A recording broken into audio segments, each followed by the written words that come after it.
Самое дорогое, самое нужное для человека – это Родина. Родина, без Родины человек не человек вообще. Но сложилась наша судьба так, карачаевского народа.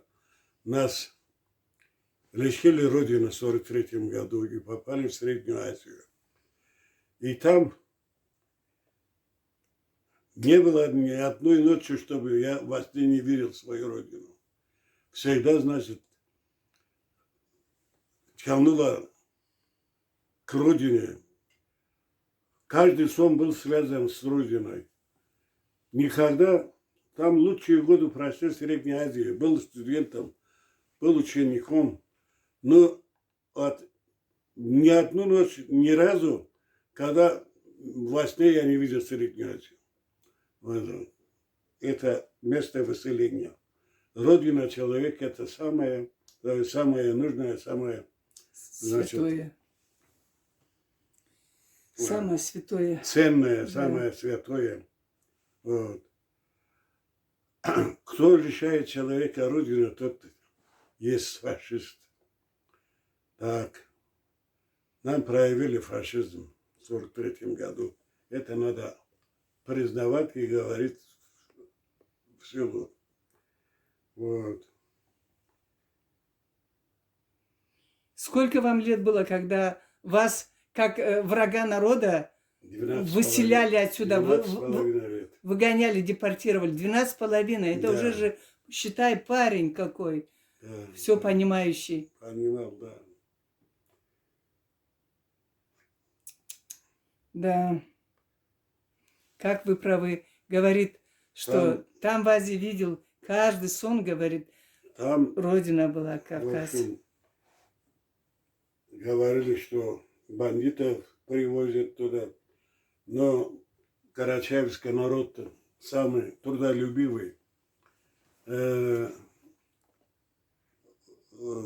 дружный, со всеми народами дружит. Понимаете, все колхозы, совхозы обновились, пошли вверх. И Кунаев в одном из своих выступлений сказал, что карачаевцы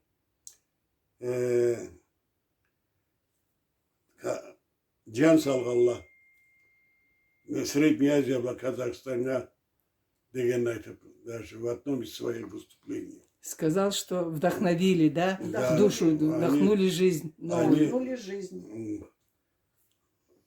Да. Карачаевцы очень трудолюбивый народ, лояльный ко всем и так далее.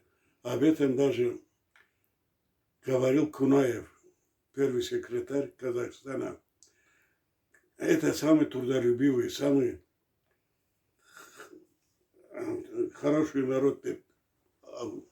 Он задал тон Средней Азии, Казахстану, карачаевский народ вот так восхвалил нас. Внес процветание Внес, своим трудом Да, внес Казахстану, Киргизстану. новую жизнь, да, обновление. А это произошло, между прочим, в разговоре в одном из этих съездов в В Москве. Москве при Сталине. Отсюда один русский. Депутат русский. ага. Да.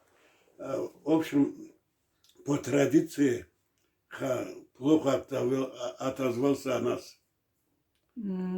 Отсюда, да? Я помню этого первого секретаря, кажется, этого Ставропольского края. Тогда этот нет, говорит, я знаю хорошо карачаевский народ, он очень трудолюбивый, очень лояльный, очень красивый. Они задали тон Средней Азии, они подняли Сельское хозяйство. хозяйство Средней Азии, Казахстана. Таким с недовольствием ответил этому первому секретарю Ставрополя.